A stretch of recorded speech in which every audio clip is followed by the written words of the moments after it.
اور زنا کے پاس بھی نہ جانا کہ وہ بے حیائی ہے اور بری راہ ہے،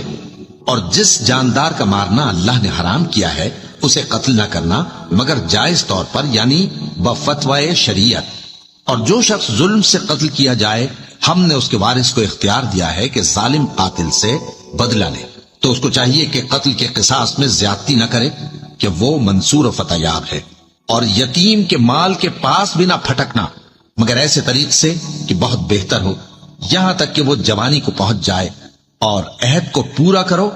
کہ عہد کے بارے میں ضرور پرسش ہوگی، اور جب کوئی چیز ناپ کر دینے لگو تو پیمانہ پورا بھرا کرو، اور جب تول کر دو تو ترازو سیدھی رکھ کر تولا کرو، یہ بہت اچھی بات اور انجام کے لحاظ سے بھی بہت بہتر ہے۔ اللہ تو لوگوں پر ذرا بھی ظلم نہیں کرتا، لیکن لوگ خود ہی اپنے آپ پر ظلم کرتے ہیں۔